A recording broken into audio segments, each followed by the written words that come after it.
دیوونه کیه، عاقل کیه، جونور کامل کیه؟ واسطه نیار به عزتت خمارم، حوصله هیچ کسی رو ندارم. کفر نمیگم سوال دارم، یک تریلی محال دارم. تازه داره حالیم میشه چی کارم؟ میچرخم و میچرخونم سیارم.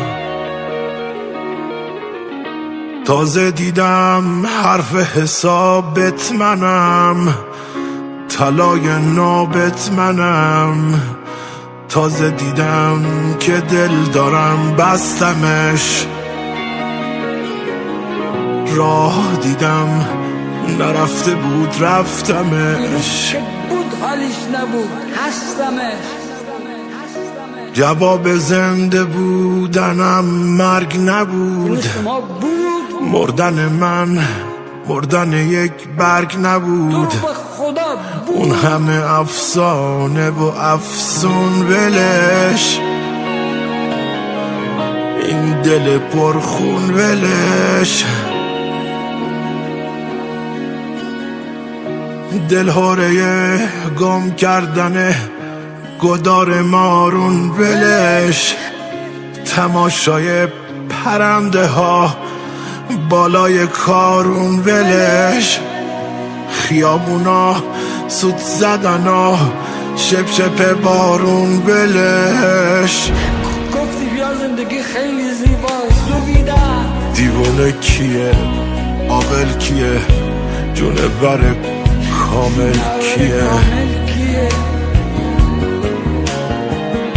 دیوونه کیه، عاقل کیه، جونور کامل کیه؟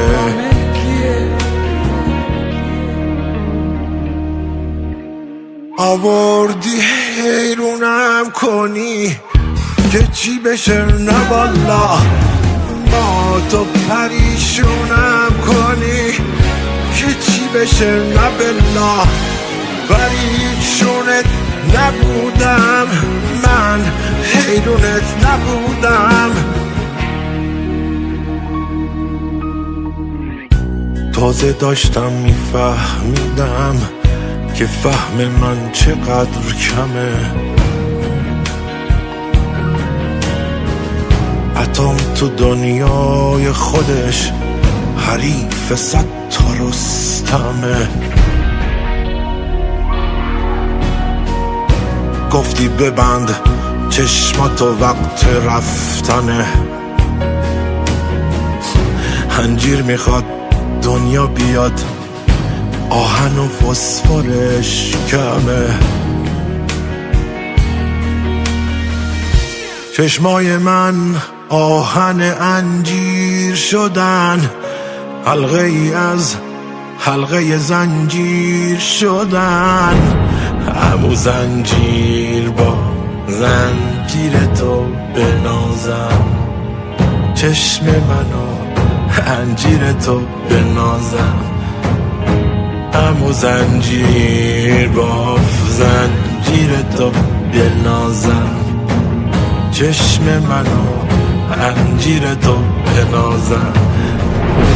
همو زنجیر با زنجیر تو بنازم، چشم منو انجیر تو بنازم. همو زنجیر با زنجیر تو بنازم، چشم منو انجیر تو بنازم.